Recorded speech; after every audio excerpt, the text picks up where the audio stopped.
Hi guys, welcome back to my YouTube channel. I hope you're all doing very well. I have had a bit of a hiatus. Well, I say that, it's only been, what, like a month, I think, a month and a bit since I've filmed a YouTube video. Obviously, life is now very, very different. A very important reason why I had a bit of a break. I basically had my little girl. She arrived on the 9th of December. Her due date was supposed to be the 4th.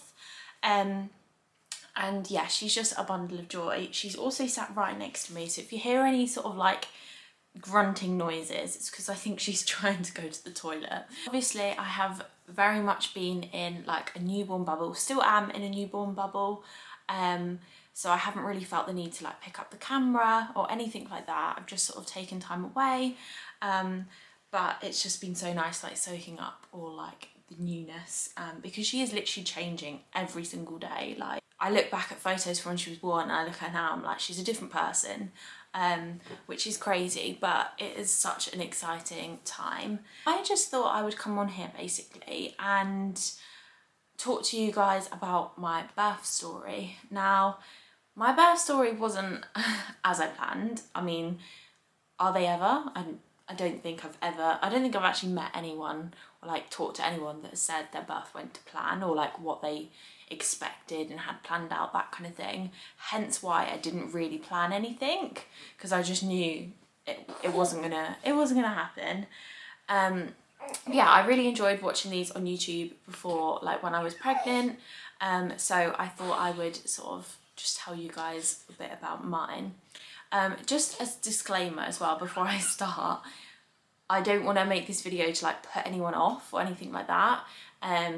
Like, even though my birth really didn't go to plan, I definitely would not change it for the world, because as soon as your baby is in your arms, like, it's totally worth it. Like, I had a few like not low days, but a few like moments where obviously I was hormonal and I was sort of like crying a bit about it, but I think that's kind of to be expected. But I definitely don't want to like put anyone off, because honestly, going through it, labour, even though it wasn't to plan, was probably one of the most like amazing things to happen, really. Like, there is literally no other feeling like it, like when they put your baby on you, like that is just, you just want to like box that kind of feeling up. It is just, yeah, it's one of those feelings that you'll never ever forget. So I thought I would just tell you guys a little bit about what happened and how Margot came into the world.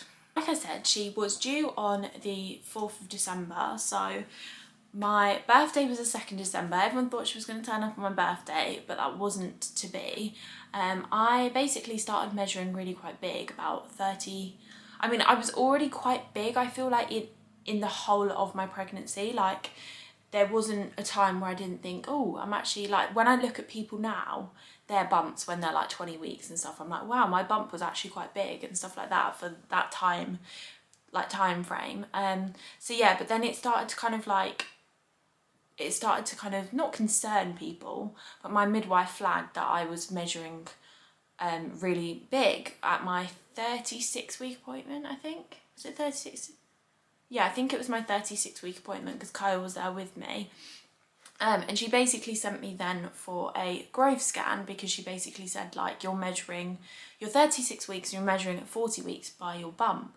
And she basically said, I would not be surprised if you've got a baby by next week. And this was, I think it was like November, like the start of November. It was literally, I think, a few weeks after my baby shower. And yeah, so obviously we came back completely like so shocked. I remember my friends were actually supposed to come a few hours later for the weekend.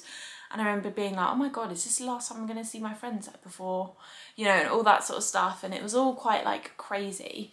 But anyway, I went for the growth scan. 37 weeks, she measured us as 7 pounds 11, which in my head, I was like, that's still really big. Like, I know people that have had babies at that,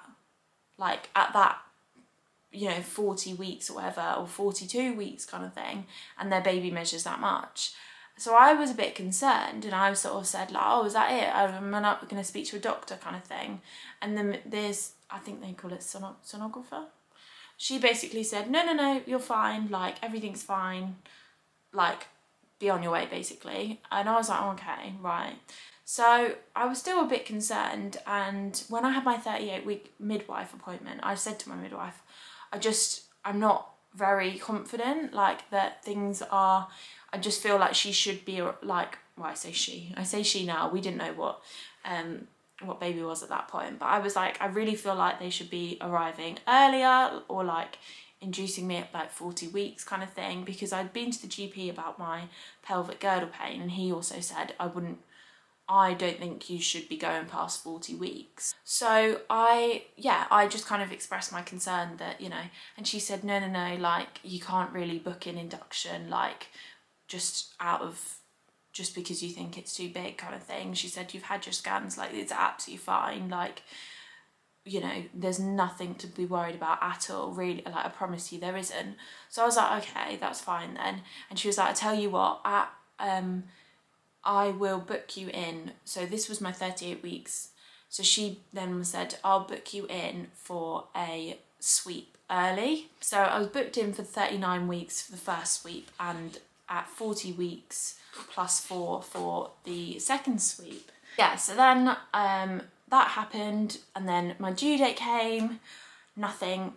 And then on the Monday, so the 5th, I had quite reduced movements. So I sort of woke up, Kyle went to work, I woke up, and I was kind of like, usually she's really active in the morning, like she was really active, could feel her, all of that kind of thing, but I didn't on that Monday. So I was like, I text Kyle and I was like, what should I do? Because obviously my last midwife appointment, she said to me, which kind of is also, now I know how my labour went, I'm like flagging that, and I'm like, that's definitely a red flag, like I should have spoke up when she said this to me. But she basically said like, there isn't that much room for baby, so if you get reduced movements, you have to ring, like you have to, and you need to ring this number, and you need to get yourself to a hospital. So then I text Kyle and I was like, right, I don't know what to do. He said, wait half an hour, see what happens. Waited half an hour, nothing happened. So all of a sudden I hear him come through the door, and he was like, right, I think we should just go to hospital. So I rang up and they were like, yeah, come in. So I went in, this was about 10:30, I think.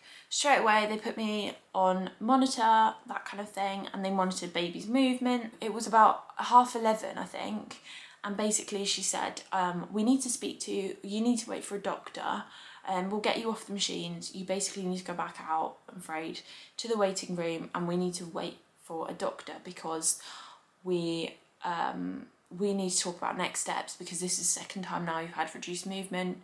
You're also measuring quite big, so yeah, basically. So then we waited 4.5 hours for a doctor, and he basically said, right, we're gonna induce you early. And I was like, finally, this is what I've literally been asking for like ages kind of thing. And I was obviously quite happy about that. And then he basically then just said, right, okay, so I had already had my induction booked for the 16th, which I was not happy about, and I'd complained about it. Not complained, but I'd queried it. I basically told him my concerns, and he said, really sorry, we've got really bad staff shortage, which I knew, like, obviously the NHS had at this time. So I can't promise that you won't be booked on like the 14th rather than 16th. Like he said, there might not be that much difference. And I was like, that's fine, like, just anything, you know, like, I don't mind. And he basically then turned around to me and was like, do you want to have a planned C-section, or would you like to have a planned induction? When the doctor came back in, I said I would like to have a planned induction rather than a C-section. I at that point I was like, I don't want to opt for major surgery, basically, because it is major surgery. So it waited maybe like 15 more minutes, 20 more minutes. And then the midwife that had done my sweep came back to me, and she basically said, we can book you in for Wednesday. And I was like, okay, like, didn't expect it to be that quick, especially because the doctor had warned me that it wasn't going to be quick. So Wednesday came, rang up, they didn't have any room for me. So Thursday came, I got a call at 7:30, and the midwife basically said, do you want to come in? We've got space for you. So in we go. When we were there, they basically, Oh, you're making some noises. They basically, they took us upstairs to, it wasn't the delivery suite, but it was like the ward that delivery suites were on. Yes, they started monitoring us, and then you burped. And then we just sort of sat there, to be honest, while she was monitoring. Then she came in again, basically like checked, and she was checking to see whether, because we had two options, she could either break my waters there, or like if I was like dilated enough, whatever, or I'd have to be induced, so that they could break my waters like in 24 hours if it had worked. So she checked me, and I wasn't ready, basically. She said that we're going to do like, I think it's like the balloon. I don't know what they call it. Maybe it's like a pessary or balloon or something like that. She was literally putting it in, and all of a sudden I had this pop, and all of a sudden I was just swimming in like warm, like it felt like I was in a bath all of a sudden. And I was like, oh my God, what have I done? Because I thought it was me. I was like, oh my God, I've wet myself. This is really embarrassing. And she was like, I'm so sorry. And I was like, oh my God, what's happened? And she was like, I've broken your waters by accident. And I was like, oh, okay. And I was honestly, I think she was a bit like, what the hell? Because I was so happy about it. Like I was like, yeah, that's fine. Because I knew that we then were priority, because basically once your water's broken, you've got like 24 hours before like infection rates start to rise. So yeah, so she was like apologetic. I was like, don't be silly, that's fine. Cleared me up, all of that sort of stuff. And she basically said, right, okay, I'm gonna send you home. If your contractions don't start, ring us at 11 o'clock the next morning, and we'll basically send you in, and we will have to induce you, kind of like, we'll have to put like a drip and induce the contractions, whatever. Or she said your contractions might start naturally. I started to have a bit of a faint period. We left about 12:30 on that Thursday. Started to have a really faint period pain at 2:30. Kind of ignored it because I was like, oh, it's just like me. I'm such a worrier anyway. So like I can think things in my head and then it happens like to my body, if that makes sense. Like I can feel it. So I was like, oh, it's just me like thinking I'm having a contraction. And it was so like light, like it wasn't even a period pain. Like my period pain's quite bad, and it wasn't even that. It was really not bad at all. And then then my parents had travelled up here because obviously they thought, oh, baby's coming soon, because my mum was going to be in the delivery suite with us. And yeah, so my parents here, like we were all just chilling for the rest of the day. Like Kyle did a little bit of work, that kind of thing. And then at 5:30 I did start to get a bit more of a period pain. Like this one was probably a period pain, and I was like, okay, this could be, is this a contraction? Then I had a Chinese, and then I think I went to bed about 9:30 because I was like, right, well tomorrow's obviously going to be a big day, kind of thing. Regardless of what happens, it's going to be a big day. My mum basically said to me, she was like, you wait. She was like, you'll try and fall asleep and your contractions will start picking up. Literally got into bed, and all of a sudden I was like, okay, I definitely am having contractions now. So I basically told Kyle to like, oh, you're doing the Superman pose. So I basically told Kyle to get the, like this app. We used the Freya app, which was recommended to us by a friend. We used that, and we were just timing my contractions, and they weren't that bad until probably about 10 o'clock, and then I was like, oh, okay, like this is getting quite painful. And then, yeah, and then they got quite like heavy duty really quickly. And then by about, I think it was about 11:30, I was kind of like really in pain. Kind of like to the point where I was like, I can't really sort of, there we go. I can't really sort of sit down. Like it really hurt to sit down. It almost felt like her head was, I know it sounds really TMI, but her head was like in between my legs basically, and I needed to give birth.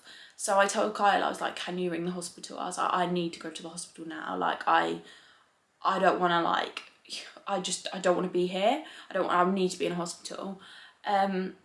So he rang, they basically said, okay, I don't think she's in labour, but bring her in and we'll monitor her and see what's happening. So yeah, so we got to hospital. So me and Kyle went out to the maternity assessment unit, which is like obviously where you go for just like, you know, like we'd been there for reduced movements, like that's kind of where they monitor you, like if you've got any concerns. It's not actually the delivery suite. And I was like, why am I not going to the delivery like ward? Why am I not, you know? And then got to the maternity assessment. They were like, sit down, and we'll be with you shortly. And I was like, I can't sit down. Like I literally feel like I'm in labour. So yeah, I was literally like bent over these chairs, like breathing, everything. Poor women that were sat there like expecting mums, they were like, oh my God, like at one point one woman was like, if you don't go and say something like for them to like take you upstairs, then I will, because this is like ridiculous kind of thing. So then Kyle went and said like, look, come on, like she's in absolute agony right now, like, you know, something needs to happen. So then they were like, right, okay, we'll check her over. They still didn't believe me that I was in active labour. Like I think they thought I was like kind of putting it on a little bit. But yeah, they checked me over and then they were like, oh, okay, you're 4 to 5 centimetres dilated. And I was like, there you go, 4 centimetres active labour, so I'm in active labour. So like, right, okay, you wait here, we'll get a wheelchair and we'll come, like, we'll take you upstairs to the delivery suite. And I was like, finally. So ring my mum, tell her to come upstairs, basically. And we got wheeled upstairs, got put in our own delivery room. By that point, I hadn't even taken any paracetamol, like I'd taken no painkillers, and I was already like 5 centimetres dilated. So I was pretty, like, I felt not great, like I did not feel good at all, and I was just really uncomfortable, like just, it was, yeah, it wasn't pleasant, kind of, not pleasant, but like I wanted some sort of pain relief. So they gave me gas and air. We had a really nice midwife, she was so lovely, and a student midwife.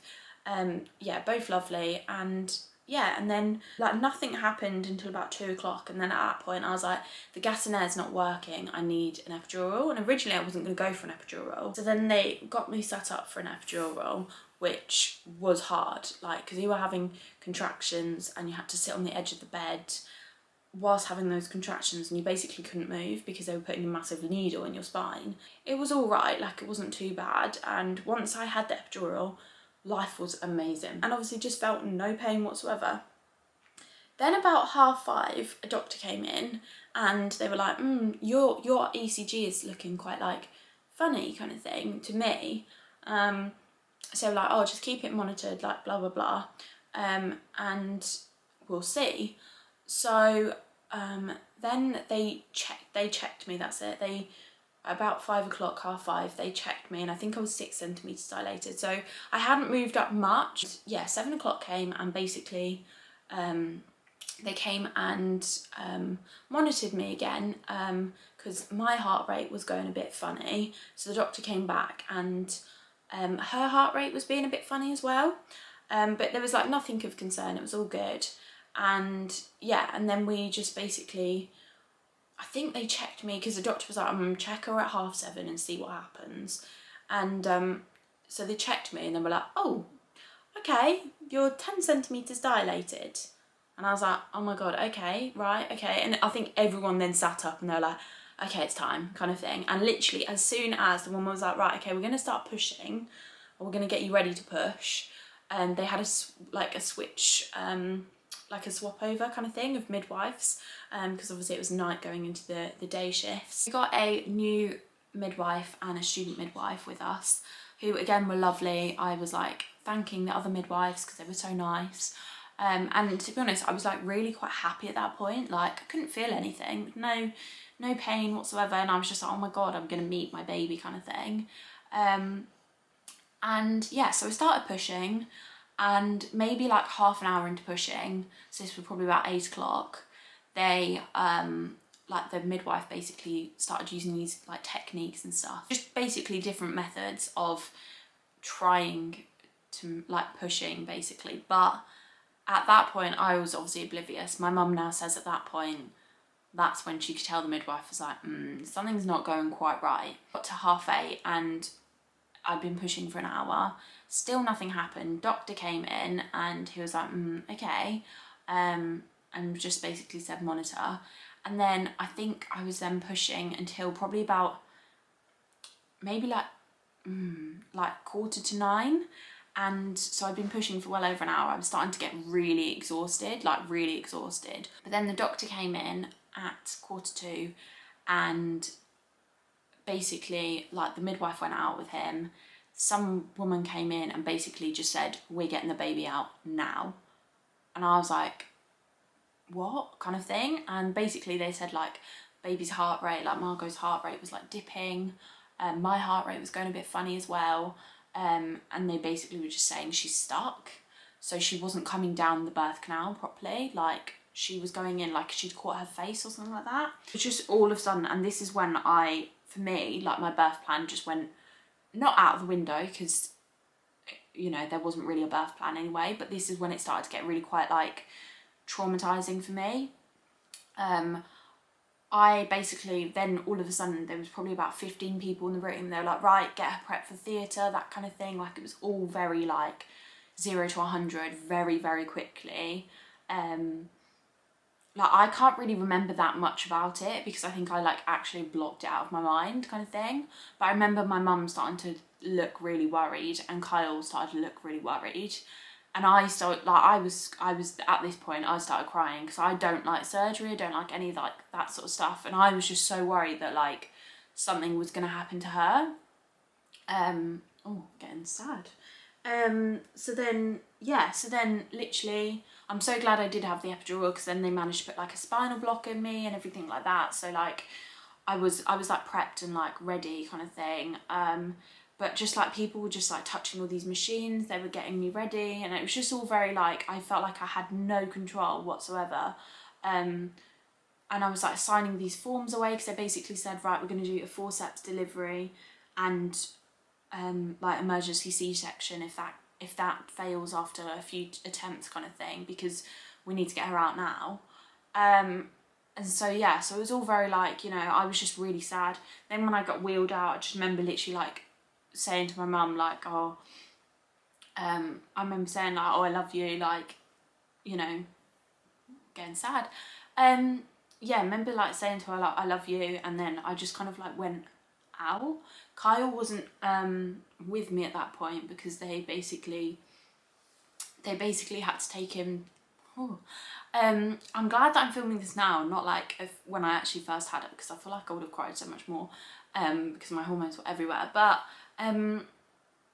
they had to take him to get scrubbed up, and then yeah, and then literally I just sort of like went into the theatre. I've never been into theatre, like I've had like one little surgery before, but I've obviously been under anaesthetic. And there was just so many, I just remember there being so many people like in the room, and like they were explaining to me like, look, we've got a child doctor down here, like we've got all of this, blah blah blah, this is who this is, all that. I remember the anaesthetist being really, really nice as well. Like he was really lovely and like he was like, don't cry, like, you know, he was like really trying to like make me all, you know. And at that point I think I wasn't crying because I was in surgery. I was crying because I could hear her heartbeat. And like it was going down, and obviously like when they were mentioning child doctor, all of that sort of stuff, I was getting really panicked then about like what was going to happen to her basically. It was all a bit of a blur, but Kyle then came in and he was just like, bless him, he was literally the best. Like I don't think I could have loved him any more than like what he was like that day, because he was just like so good. Like you could tell that he was getting worried as well, like obviously because it's his child as well, he was getting worried and also worried about me as well, and you could tell he was trying to hold it in and try and be like strong for me and stuff. But yeah, so then literally they tried like forceps, and they tried it a few times. I was like literally sliding down the bed. Yeah, Kyle and this anaesthetist had to like help me, like they had to like hold me back basically. It just wasn't pleasant. They didn't put a screen up or anything, so Kyle could see this all, and it was just not nice for him either. Her shoulder had got stuck at that point, so she was coming out but her shoulder had got stuck. Forceps slipped and basically they just hit the emergency button. So then this like consultant came down. Yeah, the consultant came down and it was all just very like, she's then started to literally pulling her out with her hands kind of thing. Someone was pumping my stomach, which at that point I could hear the heart rate go down, the machine go down, and I could just see someone do that, and I thought they were giving her CPR on my stomach, which, so I was just hysterical. Sorry, my battery literally just died of my camera, so I'm gonna have to switch to my phone because I really want to get this recorded. But yeah, so it was all very traumatic at that point. All of like breathing technique, all of that just went out the window, because obviously I still had to push and stuff, but everything just went out the window. Like, I wasn't calm, it just was quite, yeah, it was all just very full on. So then the consultant came, she managed to get her out, and then she literally, when I say they almost like threw her into my arms. I still don't know what she was at this point either. Like, I didn't know if she was a boy, I didn't know if she was a girl. At that point, again, was awful. And it's the kind of point that I keep like, I kept remembering it like a few days after she was born. Like, that's what got me really quite upset. Because she basically came out, she wasn't moving, she wasn't crying, she just wasn't breathing.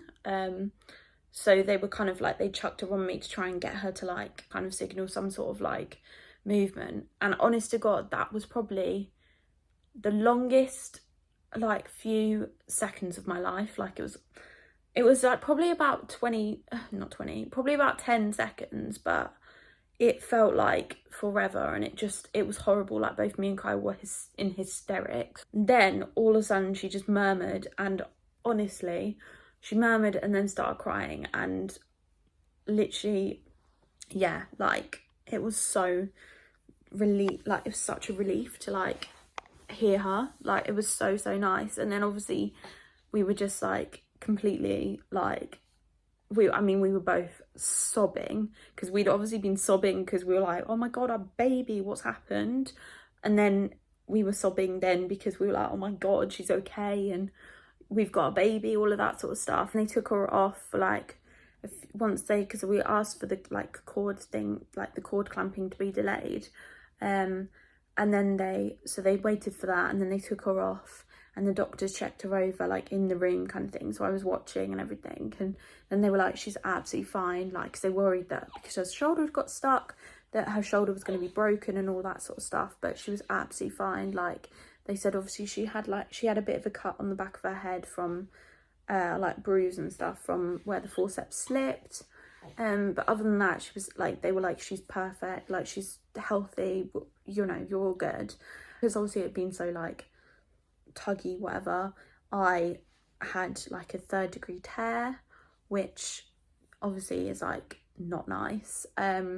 So they had to stitch me up. So for that, they had to take her out of the room because of like, you know, hygiene, all that sort of stuff. And they had to obviously go and give her like her vitamin K injection, all that sort of stuff. So I'd said this to Kyle beforehand, but I was like, go, like, you go with her, like, don't worry about me, go with her. So stitched me up. That I was in surgery for like half an hour with that extra, and then my stitches then came undone as I was leaving the room. They were moving me onto the bed, sorry. So then they had to put me back onto the bed, and then had to redo my stitches. Yeah, when they wheeled me back, like, I'd come out of the surgery and it had been probably about 45 minutes, maybe, I think, maybe even an hour, I'm not quite sure, but I came out about 10:30, I think.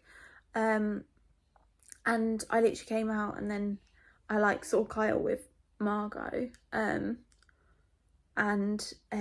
obviously my mum was there as well, and I just burst out crying. Like, I was so emotional, like, literally I could not stop crying, and I obviously can't stop. Like, it makes me so emotional to think about it.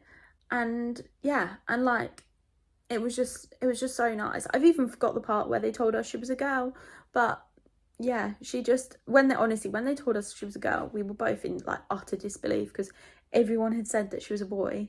Everyone was like convinced that she was going to be a boy, but she wasn't, she was a girl. And we were just like in utter shock. Like, but it was honestly, if I could tell anyone, yeah, you were a girl, weren't you? Yeah. But if I could tell anyone one thing to do in pregnancy, I honestly would tell them to like keep the gender a secret, because it's so magical, like, when you find out what, you know. And then obviously we'd picked out boy's name, girl's name, so we were like, oh my God, it's Margot, it's our baby kind of thing, we've got a baby girl. It's on a recovery recovery room. We had our own room, kind of like, it was supposed to be shared, but no one else was there with us, so we had that. Kyle left at about 10:30, 11, I think. So we had the whole day with him, which was so nice. My dad, my sister, and obviously my mum got to meet her like later on in the evening, and then I think I was moved down to the ward about 2-3 a.m. We stayed in the whole of Saturday, and then the Sunday they basically woke me up, because on Saturday I was like, when can we go home, kind of thing, and she was like, oh, like not yet, like we're hoping that we just need to do like one more blood test on you to check you're okay, because I lost like two litres of blood, nearly had to have like a blood transfusion. So yeah, so they were just basically like waiting on me, kind of thing. Said that my uterus hadn't shrunk yet, it's still really high up, so they had to wait for a doctor to check me over. She was discharged in the morning and I was discharged at 2 p.m. on Sunday afternoon. Yeah, I don't want to put anyone off or anything like that, because like I said, it is totally worth it, and I am nearly 4 weeks postpartum and I am feeling 10 times better, both physically and mentally. Like, I'm feeling so much better. I probably don't look it, but I am. And yeah, it's just all totally worth it. Like, just to have your baby in your arms is just literally the most magical feeling. Like, I can't even describe to you. Let me know, like, in the comments or anything, if you have any questions, or like you're like, if you had any similar experiences, that kind of thing. I hope you guys have enjoyed this video. Sorry it's going to be super long. I just feel like I've had to chat through it all. If you do like it, give it a like, and hopefully you'll return for another video.